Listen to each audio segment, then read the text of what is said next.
Hi, scientists and kindergartners of Newfield. Last week we learned a lot about forces in motion. So we learned already that anything in our world can be in motion, right? Objects can be in motion, even people can be in motion. And we learned that there's different forces that make things go into motion, right? We can push and we can pull. Today we're going to learn something even more about forces in motion. But before we get ready to have our brains grow, scientists, we're going to learn and review what we learned last week to make sure we're ready, okay? This is what we learned last week. Kindergartners, last week we learned the word motion. And we learned that the word motion means movement. So objects are always in motion, or sometimes if they're not in motion, we can make them be in motion by our force. We also learned the word force. Remember that we said that force was like using our muscles? So using our muscles is using our energy to get things to be in motion. And remember, we learned that that was pushing and pulling was a way to create a force. So here we go. We learned that push was one type of force. And push is you're moving objects away from you. You're pushing them away. And pull was you were bringing objects closer to you. This week, we're going to learn that now that we know that motion can be created by pushing and pulling, today you're going to learn that that force of you pushing and pulling is actually can also be seen with speed. So what is speed? If you look at my drawing here, I'm going to have one car here. I'm going to have this car, another car here. So we have two cars on a street, okay?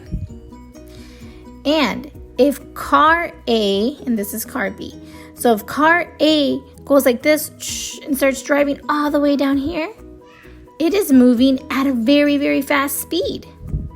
And what if car B just kind of drives slow, slow, slow? It is going at a slower speed. So now we know that objects that are in motion can also be fast or they can be slow.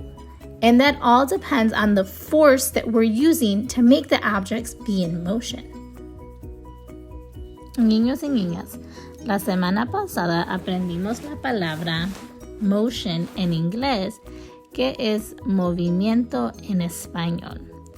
Esta palabra significa un objeto que se está moviendo o cambiando de posición porque alguien le está moviendo.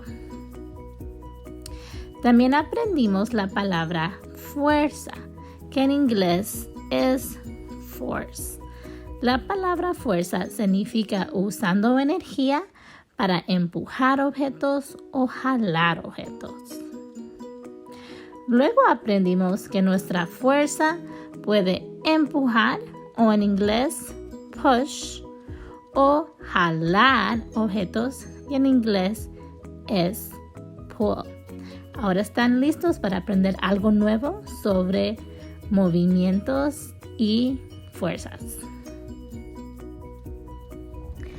Boys and girls, we just learned that the force of push and pull can either be fast, like the girl who's running here.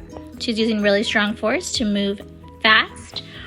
Or that our push and pull can have objects move at a slower speed. I have a picture of a turtle because turtles tend to move at a slow speed. Let's learn more about objects and how our push and pull force can make them be in motion fast or slow. Niños y niñas, ya que aprendimos que movimiento es algo que existe en objetos y también en adultos y niños, y aprendimos que diferentes tipos de fuerzas como empujar y jalar crean diferentes movimientos, vamos a aprender que movimientos también de objetos pueden tener diferentes velocidades. So, ¿qué es una velocidad? Una velocidad puede ser un objeto que se está moviendo rápido por la fuerza que le estamos haciendo al objeto o una velocidad lento.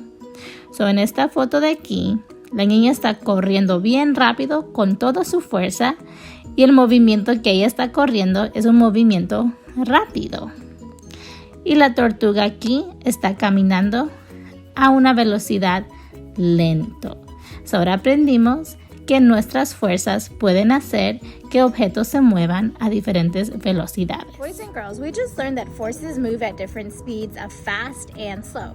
So Mr. Elephant and I are going to push a ball to see which ball moves at a faster speed. Let's see. Mr. Elephant, are you ready to push the ball? Let's see whose ball is faster. Set, go. Okay, let's see which ball moved at a faster speed. Oh, it looks like Mr. Elephant's ball moved at a faster speed. Miss Cornell's ball moved at a slower speed. Boys and girls, you just learned that the forces of push and pull can let you know the speed of an object. So we learned that you can push and pull at a fast speed, or you can push and pull at a slow speed. We're going to also learn that the forces of push and pull can also help us see the distance of objects. Let's stop and think. What is a distance? Kindergartners, what is distance? If we look at the picture here, we're going to pretend this is a blue car, this is a red car. Distance is the amount of space between both the cars. So when we think about motion, objects can move in motion, and sometimes those objects, when they're moving in motion, can move at a long distance, like the blue car, or they can move at a short distance, like the red car. Let's experiment and see how we can see two cars and whether they have a long distance or a short distance based on their force and speed. ¿Qué es una distancia? Una distancia es la cantidad de espacio entre dos objetos. So aquí tenemos dos figuras. Vamos a decir que esta figura es un carro azul y esta figura aquí es un carro rojo. Para aprender sobre diferentes tipos de distancias, vamos a decir que este carro azul comenzó aquí y estaba caminando y llegó hasta acá. Vemos que la distancia de este carro es larga. Este carro tuvo movimiento de larga distancia. Este carro de aquí no tuvo mucho movimiento. So, la distancia de este carro es corta. So, ahora aprendimos que la distancia puede ser larga o puede ser una distancia corta. Ahorita vamos a hacer un experimento con dos carros para ver si los dos carros, cuál de los dos carros tiene la distancia más larga y cuáles de los carros tienen la distancia más corta. Vamos a ver el experimento. Kindergartners, here we have two cars. Okay, 1, 2. We're going to learn right now that the speed of the cars help you see the distance of the car. Remember, distance is how far the car goes, okay? So let's try this car first and go. Wow, that car had a fast speed, okay? Now let's try this car here. Uh-oh, that car had a softer speed, so it didn't go long. So out of both cars, can you see which one had the longer distance? Which one had the shorter distance? Kindergartners, did you notice that in Miss Cornell's experiment right now, one car moved faster than the other? Let's talk about what we just saw right now. In my experiment, this car had a very fast speed. So therefore, it also had a very long distance. Notice that this car here had a slower speed. So therefore, it moved at a shorter distance. So let's learn that again. If an object has a fast speed it tends to have a longer distance. If an object has a slow speed, it will move at a shorter distance. Kindergartners, in today's lesson, we learned two things. The first thing we learned was that the forces of push and pull can move at different speeds, such as fast and slow. Let's look over the homework to see what you have to do this week to show your learnings of forces being fast and slow. Kindergartners, this week you're going to practice your learning of fast and slow through looking at different animals and their motion. Some of their motion is fast, some of their motion is slow. So you're going to decide if they're fast, you're going to cut and paste it in fast. If they have a slow motion, you cut and paste it in slow. So you're going to look at the different animals. We have butterfly, turtle, fox, elephant, dog, dragonfly, snail, and caterpillar. Have fun, kindergartners. Hola niños y niñas, esta semana van a recibir una hoja que se mira así en sus tareas de paquete.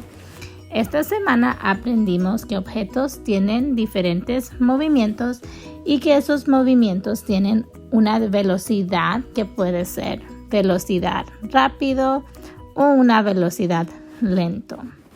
Van a ver diferentes animales y van a pensar si el movimiento de esos animales son rápidos o son lentos. Aquí tenemos la primera foto. Es una mariposa, luego una tortuga, un zorro, un elefante, un perro, una libélula, un caracol y una oruga. Que se diviertan, niños de kinder. Kindergartners, the second thing we learned today was that forces can have objects move in long distance and short distances. You're going to get to practice that learning through an airplane experiment that you're going to do at home. So follow up with another video that Ms. Cornell has in the lesson plans. So I hope you have fun this week learning so much about forces in motion and all the experiments that we're going to be doing. Till next week, kindergartners, have a great week. Bye.